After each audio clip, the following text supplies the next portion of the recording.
Thank you for all being here as we take a major new step to support our incredible military family, something that we've been working on for a long time. I guess you could say for decades. There's never been anything like this. Today, I'm signing an executive order to establish the first ever Presidential Military Spouse Commission. It'll be chaired by Jennifer Hegseth, the wife of, and highly respected wife, I may add, of Secretary of War Pete Hegseth, both here. I also want to congratulate the new executive director of the commission, Desiree. So where's Desiree? Where are you, Desiree? You do such a good job.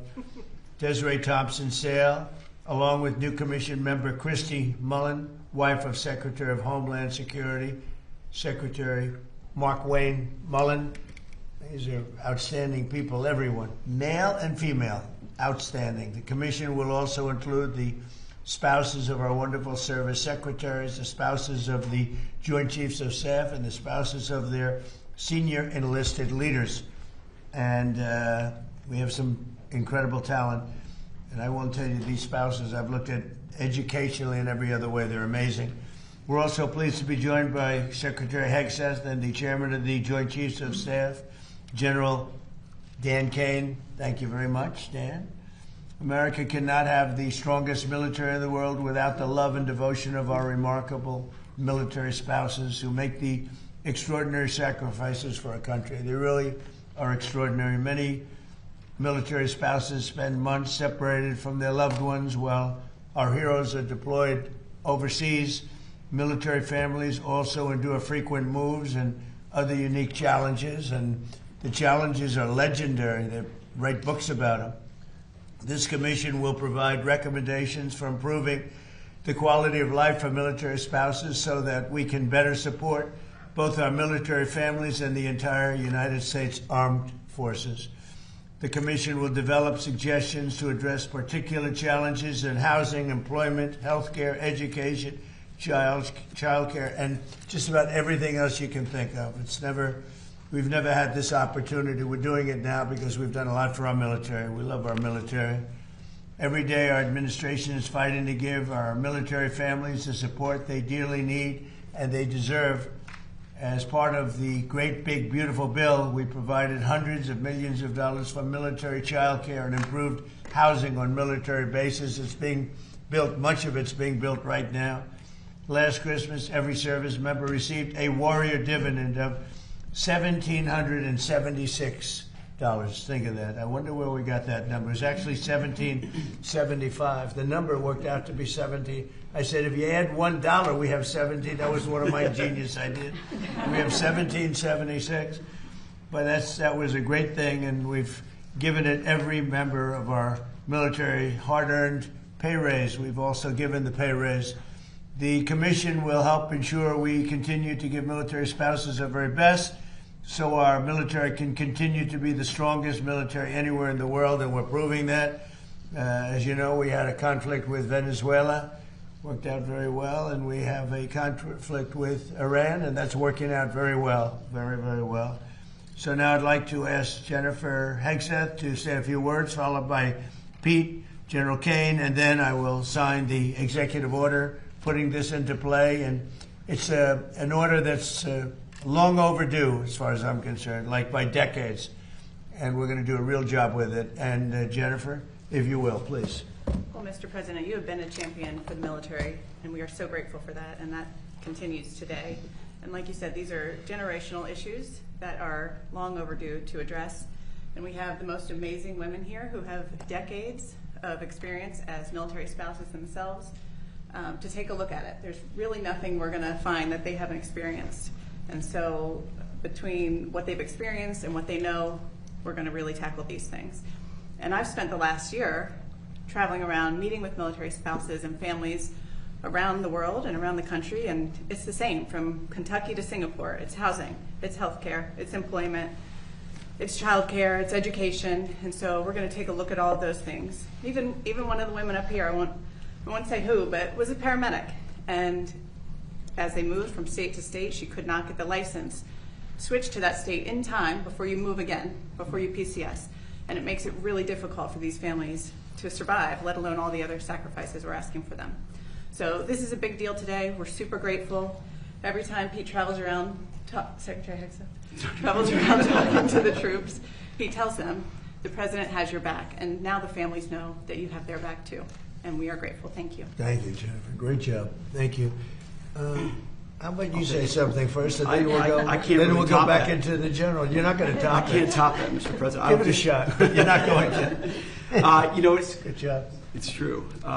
Strong families equal strong formations. I mean, when you look at it from a military perspective as a secretary, our job is to make sure our troops are prepared and ready on behalf of the nation. And if your family's not taken care of, then it causes hesitations and complications for the warfighters out front. And so we say often, and we mean it, no soldier, no Marine, no member of the Joint Force serves alone. And so if we can address the issues of housing and make sure it's quality housing, make sure employment opportunities are maxed out, make sure child care is taken care of, make sure DODEA or DOEA schools are the best in the world so that our military kids are being educated, the trade skills they might want to take the next chapter in life, if that warfighter knows that their family is good to go, they will go the extra mile, which is what our nation asks. So we're in for, this is not one of those window dressing efforts. Jen's right, this entire group has mountains of experience, and they're raring to go to put it to use on behalf of the great Americans who serve our nation. And this is going to be full speed ahead to address every quality of life issue we can, which, Mr. President, you invested in the One Big Beautiful Bill. People don't know how much went into housing and into barracks and into pay. That's a down payment. And now with the $1.5 trillion, which we're working to get every dollar of, it's going to be a generational investment in barracks, in housing, in healthcare, in pay, in ways no commander-in-chief has ever done before. So, Mr. President, thank you for leading on this, and the commission's ready to go. Well, thank you very much. You're doing a fantastic job. General, please. Mr. President, Mrs. Hegseth, Secretary Hegseth, it's an honor for me to be here today at the launch of this commission. As we stand here now around the world, military service members are out doing our nation's business and ready to do what is asked of them. The foundation of American military readiness is the families, and the backstopping of all of that is the military spouses that serve behind them.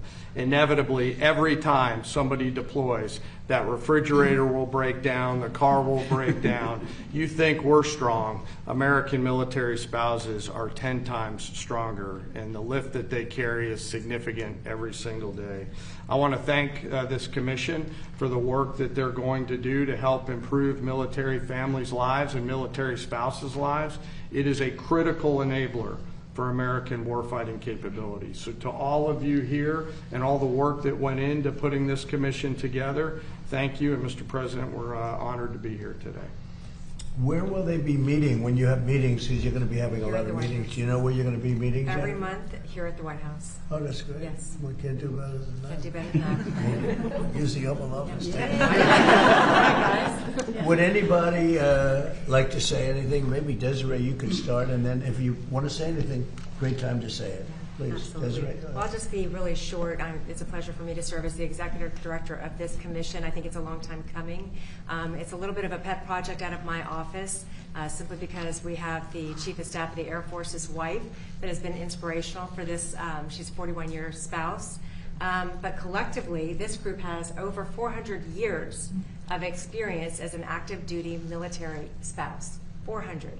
And they've probably moved about 300 times. So if you can imagine that level of experience coming to this commission and solving real problems for the future of our military spouses and families, it's just an incredible thing that you're doing, President Trump, actually asking them to solve these problems and give you good recommendations, and we're happy to help them do that. So, you know, we have Desiree's been with us for a long time, and she's directly and indirectly done what she's doing for a long, long time, covered numerous presidents, and she basically responds to the public when the public, they send things. Sometimes they send gifts. Actually, it amounts to millions of dollars in small money. And I said, well, what happens to that money? They send it back, or they do charitable work, but it's literally millions. They send it to me. I should be able to get it. She won't give it to me. I should be entitled to it. No, but they send it to me as just a gesture. But they write thousands and hundreds of thousands of letters, and she's got a staff that's all volunteer. And I have one question: how do I compare in terms of response with other presidents of the past? No comparison, sir. Is that good or bad? No, it's good. Actually, it's good. Very good. It's very Yeah. good. We do okay? You do great. A little more than Sleepy Joe? 100% A little bit positive. more? Yes. I think so. Thank you. Thank you. Does anybody have anything to say, or a question, or statement? Would you like to make a statement? Yes, Can I please. just say, I'm so excited. We've served with the Wills-Box now for a number of years, and I've seen them champion the enlisted corps. As the spouse of a senior enlisted leader, it's pretty easy for something amazing like this to happen and not include the enlisted corps, the senior enlisted leaders from the enlisted corps. It means the world to me that this started with them in mind. And I don't know if you remember, but a few years ago, my husband was serving in Alaska, and before you got on the plane, he asked your detail if he could ask you a question, and he asked if you would FaceTime me, and you did. And it meant the world. People I respect. You're getting ready to get on the plane, and this E9, this enlisted command chief, asked you to FaceTime me, and you put your arm around him. You said, "He's doing a good job. Take good care of him." And that picture has hung in his office since. And it just means the world to me that you highlight the enlisted corps every chance you get. And I love to tell people that story, that you took the time That's so for. nice. Thank you very much. Say hello. Okay. I remember. Please, anybody else? Mr. President, this is Cindy Wilsbach, who's humble to That's her right. core and has had a significant role in putting this commission together. So I just want to highlight Cindy's Would you like to work. say something? I would just like to say this is a red letter day for me. Just the honor that I feel to be surrounded by these spouses who, what I like to say is we serve by oath or by vow. We didn't all raise our right hand to take an oath, but we began serving this great nation when we extended our left hand and said a vow to the person that we love that serves this country. And we represent people that are at the end of their careers. We have served decades, 20, 30, 40 years of service. This is about the legacy that we leave for the people that come after us, for these great. people who have children who are serving now, or for families that we say, we love you, we care about you, and we are the greatest military in the world, and part of that is taking care of our families, and that's what this commission will do. And your husband is highly respected, I have to tell you that, by everybody, everybody. Anybody over here? Yes, please. Mr. President, on behalf of the Coast Guard, we cannot thank you enough for the amount of money that you have put into our organization. We are beyond excited about the new potentials that we have. We can just feel it, the whole Coast Guard. Every time we go to visit our different units and our families, people are super excited. Including 11 ice cutters, right? Absolutely, I'll be talking, yes. It's going to be beautiful. Yes, sir, yes, sir. They had one, Russia has 48. They had one, and it was 50 years old, and you're going to soon be getting 11 brand new ones atop of the line, so that's a big, that's a Our big people difference. are very thrilled and super excited and very thankful to you, That's so great. thank you, sir. Thank you very much. Good. Anybody else like to say? Last chance. That's it? So I'm going to sign this, and it's a real honor. And then if you like, you could ask questions of the people, and or me if you want.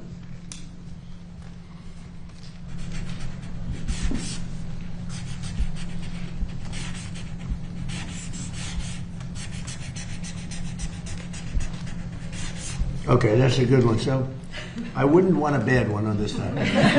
Some are good. You know, we rate them from 6 to 10.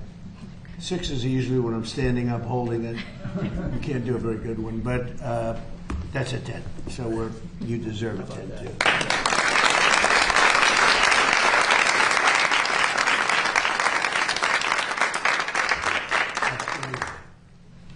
I think you should hold that, okay? Questions, please?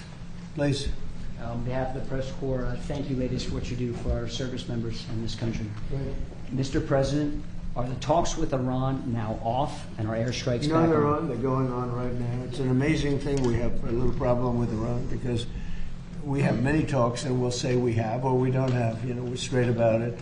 But they deny, but they're not denying it now. They just put out a statement not denying it. But for some reason, they, when they're talking, they don't like saying that they're talking. So I say, wait, we're in talks. Big deal. We're in talks. And they'll sometimes deny it, even though they spend hours and hours together talking. No, the talks are going along. We're going to hit them very hard yesterday, very, very hard, harder than any attack, I think I can say, General, from a point of knowledge, any attack since World War II, that's pretty big, and we were set to go, and they called. And in addition, Saudi Arabia called, and UAE called, Qatar called, got calls from numerous people. Not, I don't want to use the word begging, but some were, in particular, Iran did not want to be hit. And they said, we want to talk. We want to talk about the Strait, but more importantly, from my standpoint, we want to talk about the denuclearization of Iran, because it's what it's all about. This is why I'm doing this. And it should have been done. It's now 50 years. We keep saying 47 years, but 3 years have gone by. But it's for 50 years that other presidents should have been doing or other countries. Didn't have to be us, but other countries. And nobody did it. And it was time, and we hit them hard with the B-2s more than a year ago now. And that knocked out their capability, their potential capability. We've done a great job. But when we talk, we say we're talking. If we're not talking, when you ask me, no, we're not talking, I'll say it. But we are talking right now, we're talking. And we're talking at the request of Iran, backed by Saudi Arabia, backed by UAE, and backed by Qatar in particular, but others also. Many countries called, the leaders of many, I'm friendly with a lot of them, almost all of them, one way or the other, and they all wanted to give this a last chance. This is a last chance. This is not something that, if it doesn't happen, this is a last chance for them to sign a good document. Yeah, please. Mr. President, New York City Mayor Zoran Mamdani is requiring an ID to access his government-run grocery stores. What then is your message to Democrats who do not want to pass the Save America Act and ensure, ID at the ballot box? When was this announced? This was just announced. Yeah. I heard about it. Yeah. Well, I wish they'd have an ID to access the voting booth. You know, they don't want to access the voting booth with any identification. We want voter ID, and we want proof of citizenship. Well, he also had a thing where you had to have 2 different IDs to shovel snow during the winter, right? So that's a very friendly question. I like her. Who are you with? One American News, sir. Very good. All right. Good question. Very good. A good group, too. Almost 20 GOP senators who have pledged to stay in D.C. to pass the Save America Act. So what's your message to the rest of the senators who are still on their summer recess? I think there's nothing more important than the Save America Act. I think they should stay. They do what they want, but I think they should stay. Mr. President, I think it's so important to get it passed. Yeah. Mr. President, where are the Iran talks, and what are your requirements Well, you'll find right out now? today or tomorrow. I mean, they're going to go quickly, one way or the other. It's not very complex. We're talking about the Strait, the opening of the Strait, having it open literally by tomorrow, completely open.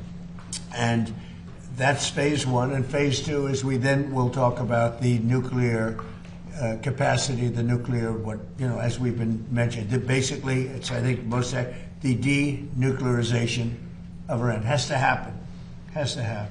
And that'll be the second phase. But the first phase is the opening of the Straits. The second phase will be the denuclearization, and that'll take a little while.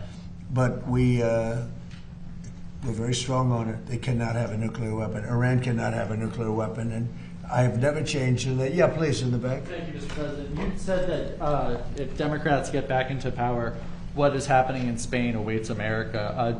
What should voters in other countries with elections coming up soon take away from what's going on in Spain? You have to be very careful with the whole socialist thing. I think in many cases it's much more than socialist. They skipped socialism. They went directly to communism. But when I saw what happened in Spain, I said, we had a version of that. You could say much worse. We allowed 25 million people under Joe Biden, the Democrats. We had open borders, and countries all over the world, almost all of them, sent people that they don't want into our country. And we've gotten a lot of them out, and we're getting more, including murders. And I always said 11,888. That was the number of murders. Many of them committed more than one murder. And we're going to be just like that if you put these lunatics in that I see running for office. We had an open border a year and a half ago. We had the worst border in the history of our country. Now we have the best border. We haven't had one person come in, and this is done by the Democrats, not by left-leaning people. They do charts, and they have, in 15 months, not one person has come in through our southern border illegally. Now, that's pretty amazing. I'd say maybe 10, maybe 15. They say none. And believe me, if they did, they'd love to report it.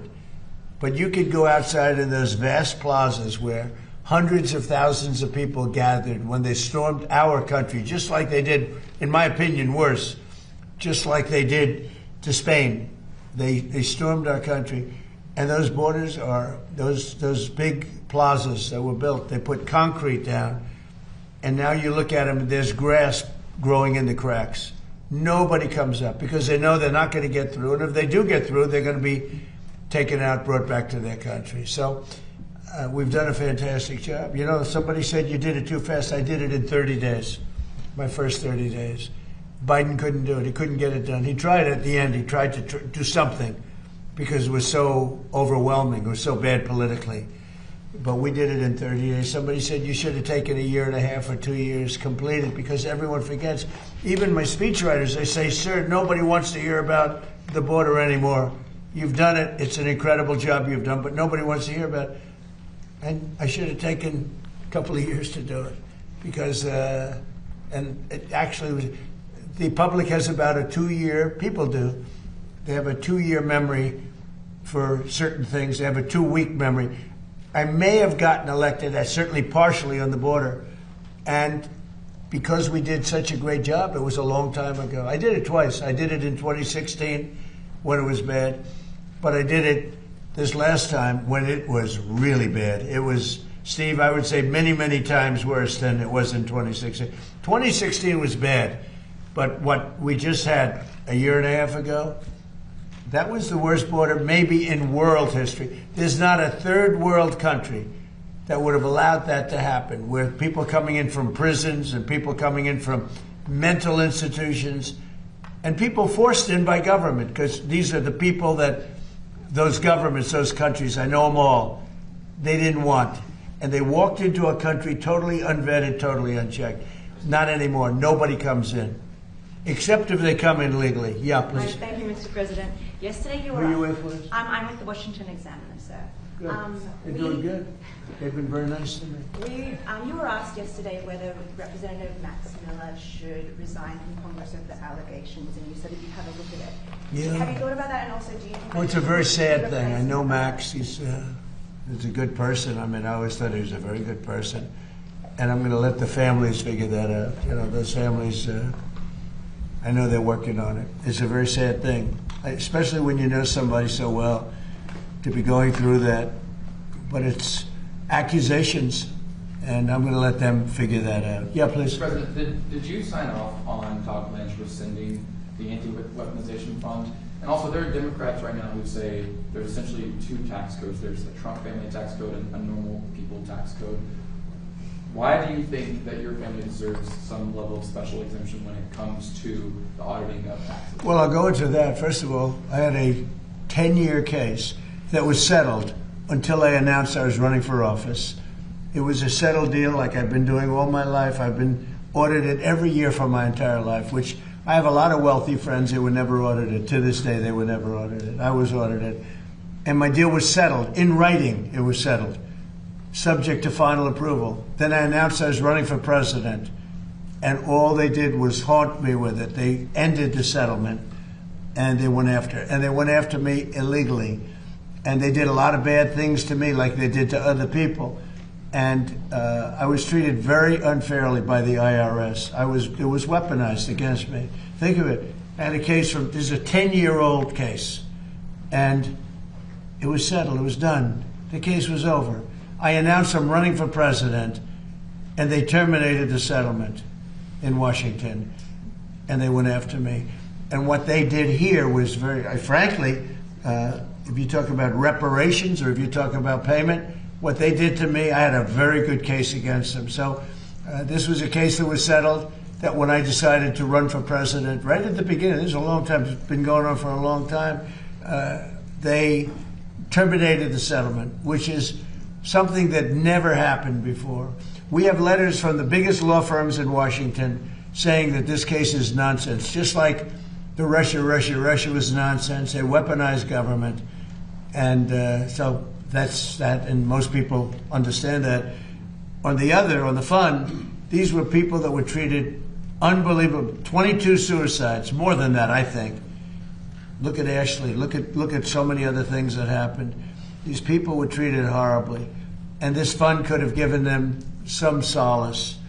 But it happens to be very popular among many quarters, and I don't participate in that fund. I was certainly treated badly. I don't participate, but I thought it would be very fair for people that spent years in prison, people that were treated so badly, for in many cases people that did absolutely nothing wrong. So I view that fund as a positive, and a lot of Republicans do too, not so many Democrats. And it's not only for that, it's for other things too. People that have been treated unfairly, that have been weaponized by a corrupt government that we had with Obama and that we had with Biden. You had a corrupt government with both of them. Mr. President, did you sign off on Todd Blanche rescinding? I didn't look at it. All I know is that Todd Blanche is great. He's going to do a great job. Everybody knows it. And I understand there's been a sign-off. But I don't know what they agreed. I think Todd Blanche agreed to reconfirm things that he's already said. And what he said was okay. Can I Please go ahead. Are there other avenues you'd have supporters get paid potentially if it's not the anti-weaponization fund? Is there another? Who are you with? I'm with MS Now, sir. You who? MS Now. MS Now? Yes, sir. What a terrible show that is. They have the worst people on that show. Are there other avenues that you want to see people? No, there's no other avenues that I know about. Go ahead. Mr. President, on the Iran talks. MS Now. That's the failed MSDNC, right? The failed. They failed. They gave it a new name. You know why? Because nobody watched it. Go ahead. And fewer people are watching it now. On the Iran talks, is there discussions? Is Iran willing to return to a fully free navigation of the strait? Is that on the table? Say it again differently. Would Iran be willing to return to fully free navigation of the It has to be. I'm not going to let them charge. Would you If anybody's going to charge, we'll charge. We're the one that has total control. We have total control. You know, we have a thing called a blockade with his Navy. And that Navy is, they call it a wall of steel, the United States wall of steel. And no, there's not going to be charging. We're not talking about charging at all. There won't be charging. Yeah, please, in the back. Mr. President, you said last week that illegal immigration... Who are you with? GB News. You said that illegal immigration is killing the UK. Nigel Farage today has proposed the use of the Royal Navy to combat small boats crossing the Channel. Do you think that European nations, including the UK, should be using their militaries to stop illegal immigration? Look, you have to stop illegal immigration in Europe. I know Europe better than anybody, better than the people that run it, and I have great relationships. Two things are killing Europe. Number one is immigration. Number two is energy. Like the UK, when you look at the UK, they have one of the best energy fields in the world, North Sea oil. Now, I think your new prime minister is going to actually open up from what I hear, I spoke to him, and he sounded terrific on this subject. But you open it up, you'll be a wealthy country. You keep it closed, you're going to be a bankrupt country, which is what you are now. Essentially, you're a bankrupt country. You have one of the greatest energy fields, the North Sea oil, one of the greatest fields in the world. You know, the UK buys its energy from Norway, who gets the energy from the North Sea, from not as vibrant a part of the North Sea oil was. You're sitting on top of gold, better than gold, and you don't do anything with it. It doesn't work. You don't allow the oil companies in, and it doesn't work. And I spoke with your new prime minister. I was very impressed, and he sort of indicated to me, I said, look, you can be a wealthy country or a bankrupt country. You have your choice. Not every country has that choice. Almost no country has that choice. But in the case of the UK, Scotland, I'm talking about Scotland, right off the shore, in Aberdeen, Scotland. Aberdeen was the oil capital of Europe for years. And then one day the Liberals got in and they closed it. And your energy rates have quadrupled.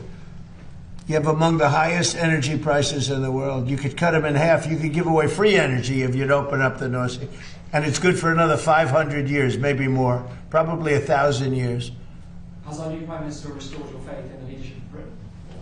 Has our new Prime Minister restored your faith in the leadership of Britain, or do you think it's too late? Look, I think we're going to have a very good relationship. We'll see. I'm not going to tell him how to run his country, but I can tell you, immigration is an incredible problem for Europe. You're allowing people in that in many cases are not going to help you. I'm going to be nice. They're not going to help you.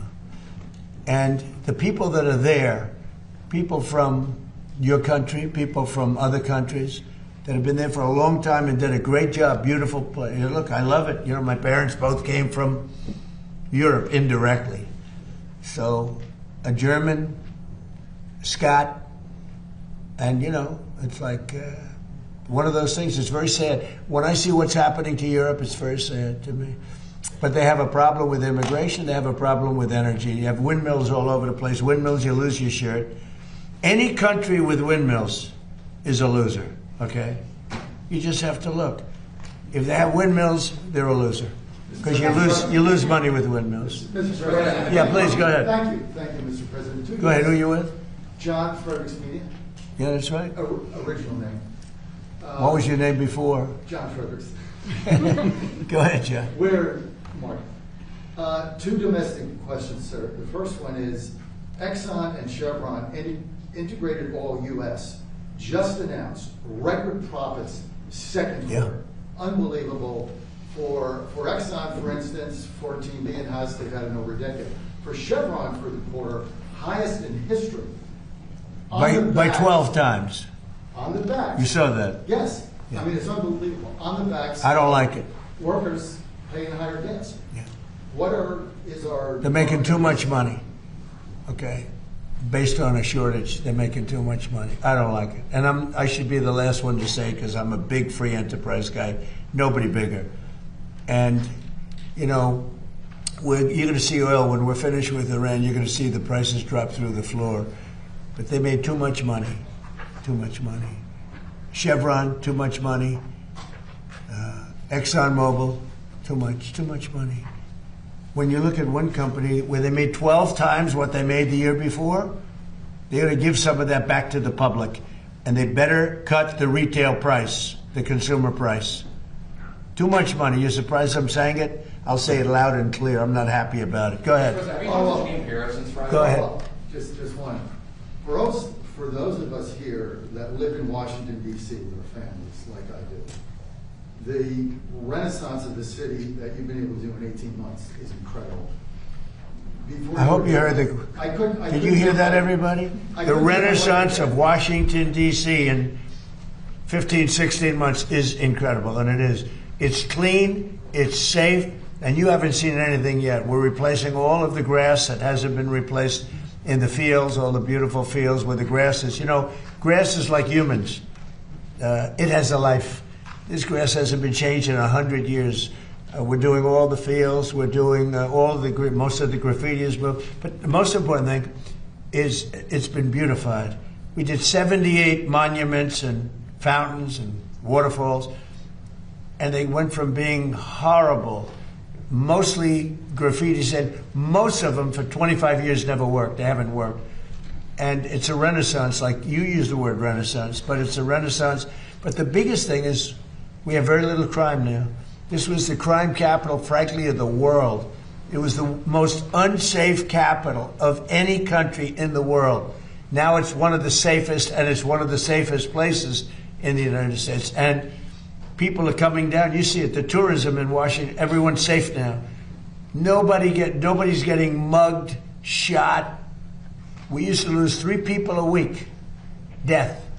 That's the least, I mean, it's 3 people in terms of death. 150 people a year were killed. They come down from Iowa, they come from Indiana. Mom, I'm looking at the Washington Monument. I'm looking at, and they end up getting killed. You call their parents, I'm sorry. Doesn't happen anymore. We don't have that anymore. We're rough, but we don't have that anymore. Our military has been unbelievable, and they work very well with the D.C. police, but our military came in, the general, people that we know so well, General, right? They don't play games, and we got the gangs out. We removed almost 5,000 people who were career criminals, who came in with Biden with the open borders, a lot of them. and they're no longer here. We sent them back to their countries. You've got to say, have you ever seen such a transformation of It's unbelievable if you live here.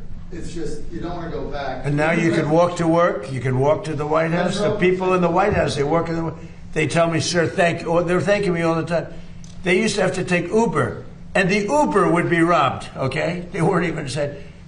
They'd go to a restaurant, and they'd feel safe in a restaurant, and then the restaurant would be robbed. Do you know the restaurants were all closing? And now you can't, if you're a restaurateur, you can't get a restaurant. You literally can't.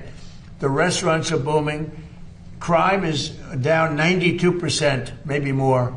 I want to get down 100%. You know, the greatest statistic, though, that you have is that 2% of the people create 91% of the crime. You can really handle that. And we've moved almost 5,000 people out. They're criminals, career criminals. We moved that, or in some cases, they're in jail. In some cases, they were so bad, they came in through Biden. They're so bad, we don't want to move them out. We want to put them in jails because we're afraid they're going to come back in somehow. So I appreciate you saying that. Would you consider going to Congress if they come in and try to roll it back, the new Democratic mayor? Well, you had a mayor who's, I guess she's a communist. I mean, she says she's a socialist, but I guess she's a communist, basically what she says. But I have not met her yet.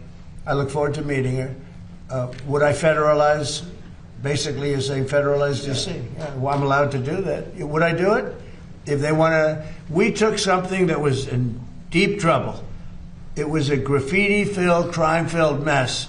We turned it into Shangri-La. We turned it into a great place. Look outside. Look what's happening. Look at the beautiful ballroom and military center. It's a military center, much more than, we have a drone port on top. Look at the grass in front of the White House being all replaced with the top stuff. The parks are all being replaced. It starts very soon, actually. We'll do one at a time. It's about 700 acres of parks. They're all going to have brand new, the best grass you can get. Scots. You know Scots? Scots Miracle-Gro. They're doing it.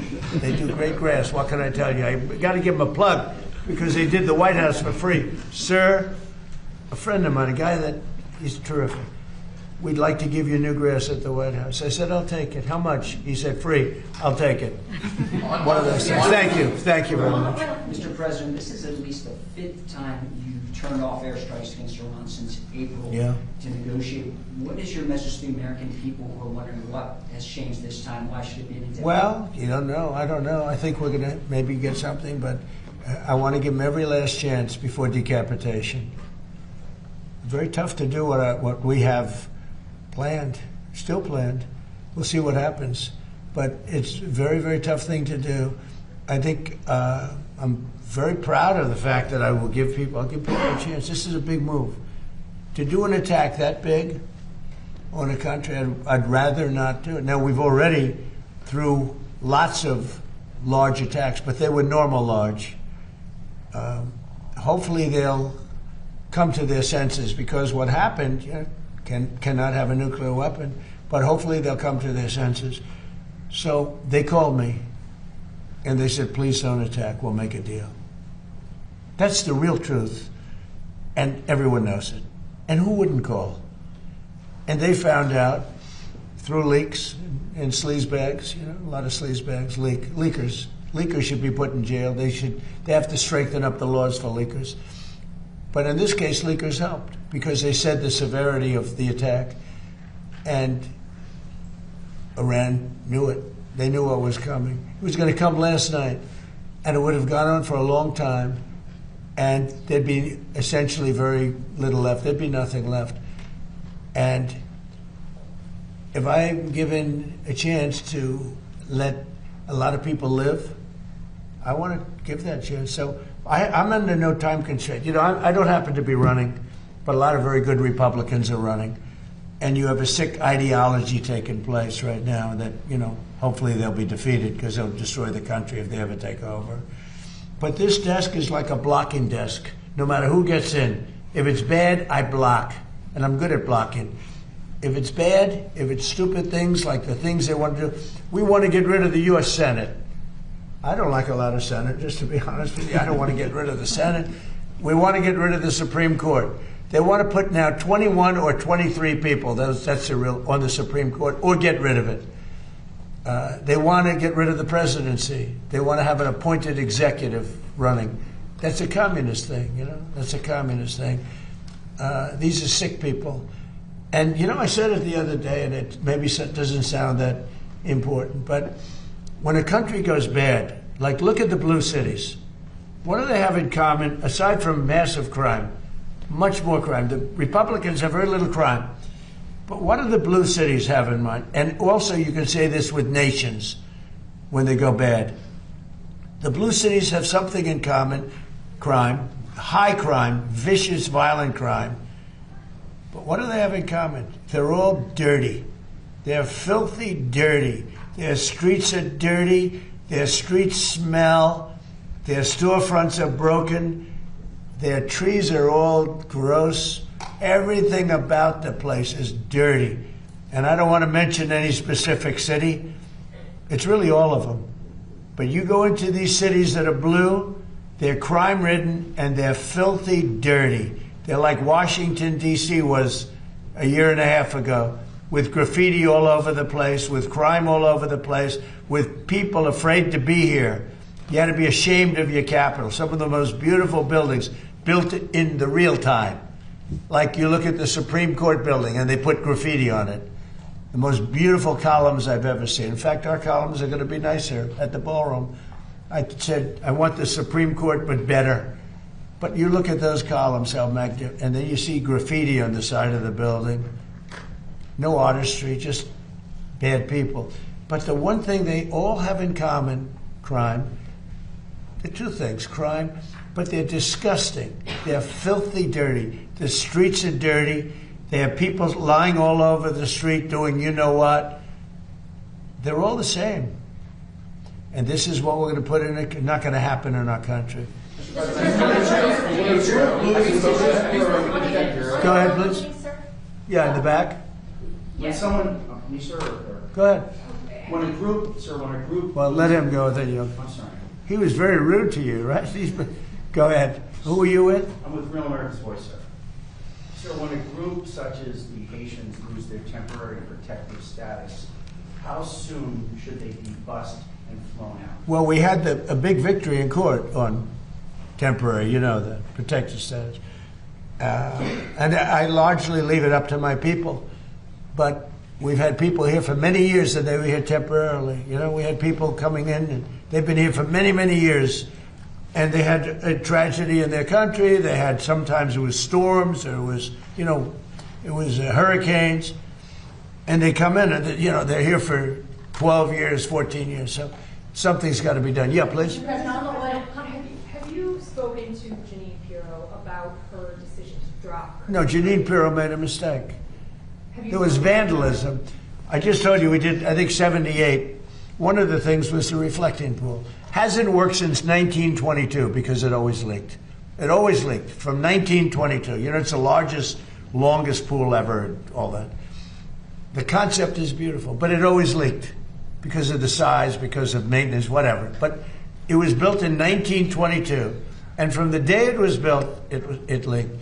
Biden spent $58 million. Barack Hussein Obama spent much more than that. He said, I have an idea. Let's take the water from the Potomac.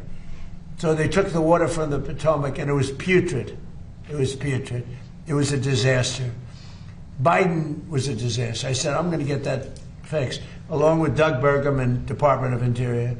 And we worked hard on that. Now, we worked hard on all 70. It's actually, I think, 81 now. You saw the new horses that just opened by the bridge with the gold. That was the way they were many years ago. Now they look better than they did many years ago.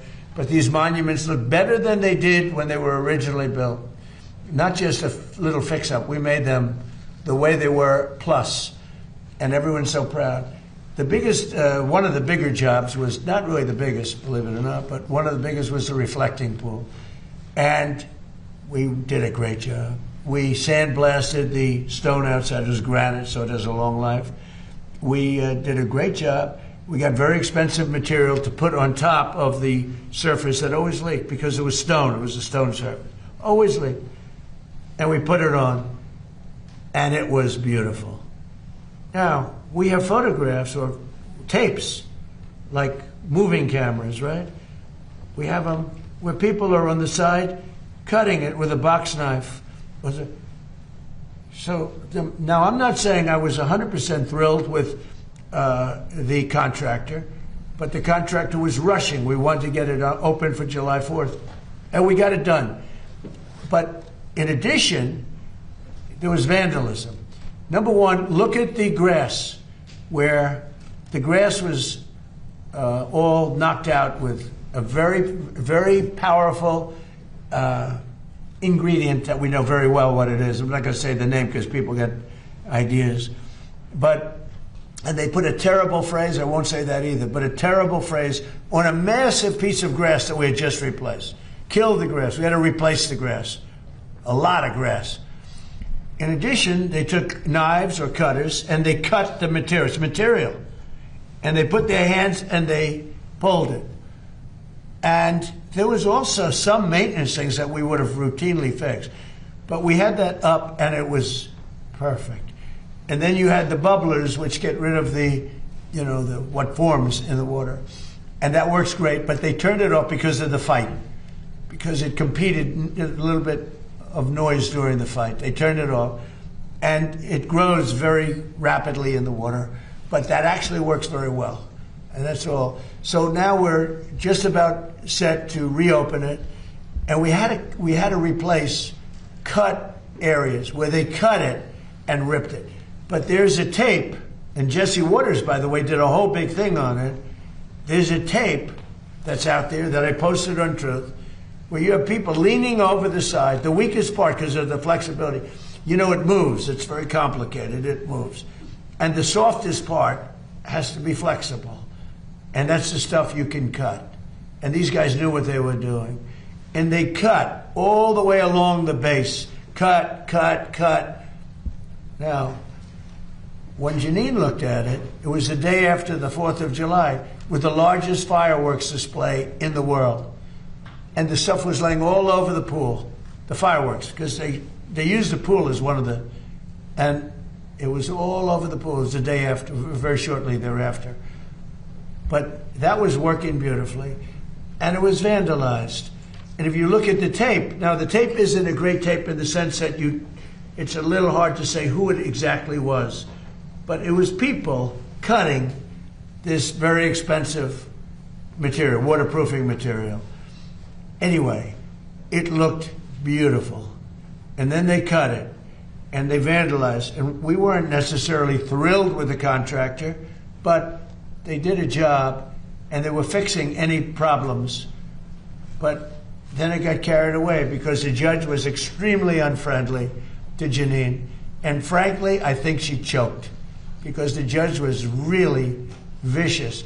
Instead of going after the people that did it, the judge went after her and went after her department. And I guess she choked. I don't know what the hell happened. Are you reconsidering her role? I don't know what. You don't. You're fake news. Don't ever talk again. You're fake news. One of the worst in the business. Fortunately, nobody watches you. But something happened. There was vandalism there. And there was some things from the contractor which we would fix.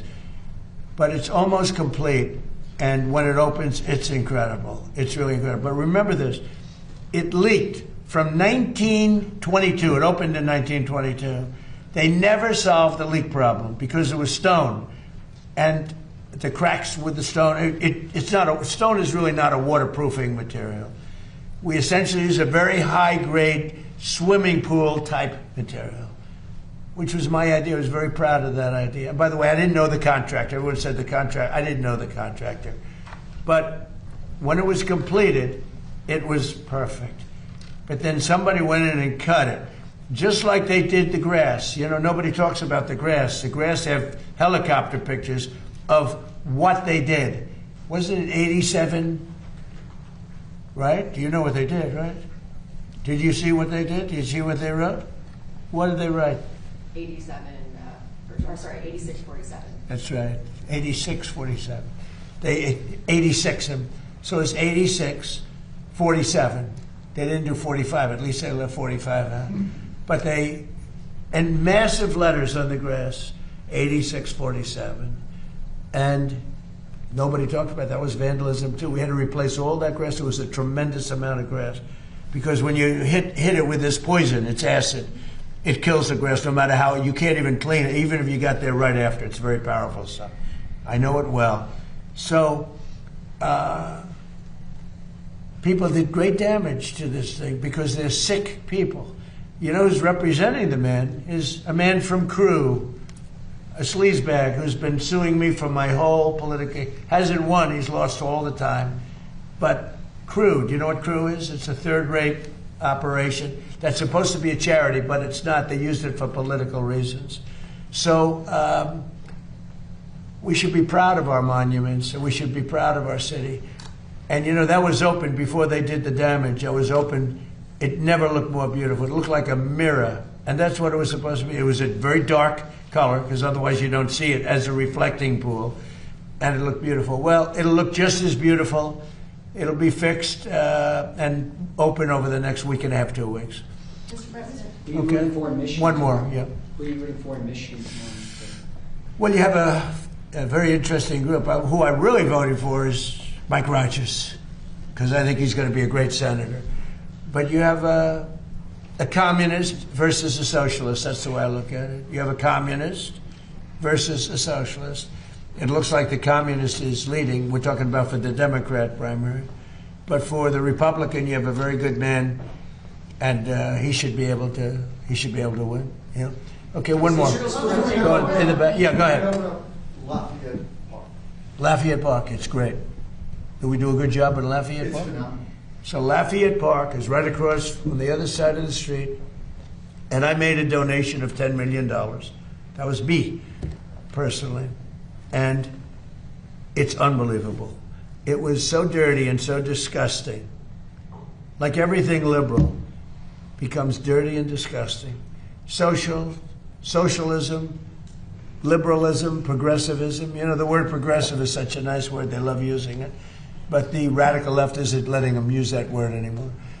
But Lafayette Park is a large park. It was known as the gateway to the White House. And it was disgusting. The monument is beautiful, graffiti all over it. I won't say what was on the sidewalk, but horrible, horrible, horrible, disgusting stuff. And not only did we fix it, we have military standing there watching it. And if anybody touches it, that was the one mistake with the reflecting pond. They hadn't put up the cameras yet. They had enough up because you see what's happening. But if they would have had them up, we would have had it would have been a lot easier. And I was disappointed with Jeanine Pirro, really disappointed with Jeanine Pirro. She folded like an umbrella, and people get away with things, and it's a disgrace. But we're very proud of Lafayette Park. Now we have a big decision to make. Do we take the pavers that are red, you know, the red brick pavers, and do we change them into a granite? It's a gray granite, they're beautiful, but they're not the original. So we're going to have to make that decision. You have a good sense of taste. What would you do? Huh? Yes, change it. You would change the red brick into the granite. Heartbeat. The granite is much stronger, holds up much better. Different color. Legacy. Change it. Okay. Are you considering firing Pirro, Mr. President? Go ahead, please. Thank you, Mr. President. Today's the MLB trade deadline, and there's been talk lately about a potential lockout next year. I think over salary cap concerns, both salary cap. Do you support a salary cap in the MLB, and what are your thoughts? Well, we're going to talk about that at a different time. You know, it's a complex situation, but not too complex for me. Yeah, please, in the back. What did you think of the Nationals trading Luis Garcia to the Yankees? And do you think The which one? Luis Garcia from the Washington Nationals to the your New York Yankees. And what do you think of the job Brian Cashman's doing? Well, I've known Brian Cashman for a long time. Look, he's done a good job. I think Randy Levine is great. He's a great executive. And by the way, the NIL, or whatever it is very close to getting solved, college sports. And Randy Levine and Nick Saban and a whole group of people have done an unbelievable job. That was a case that should have been appealed by the NCAA, and they never appealed it. Whoever ran the NCAA, they never appealed it. The original case was thrown out by a judge that knew nothing about sports or college sports. And that case should have been appealed. they didn't appeal it. They didn't know. I think they forgot something happened. And college sports was and is in turmoil right now. Turmoil. And Randy Levine from the Yankees, is the president of the Yankees, got together with a lot of people. We had it right here, 60 people that were in that world, including legal people. And from football, it was Nick Saban, who won 6 or 7 championships. Fantastic coach and very respected. And many other people, very, very respected. And we have it a bipartisan deal as of right now. So we'll see what happens. They'll be voting on it soon. I hope they get it.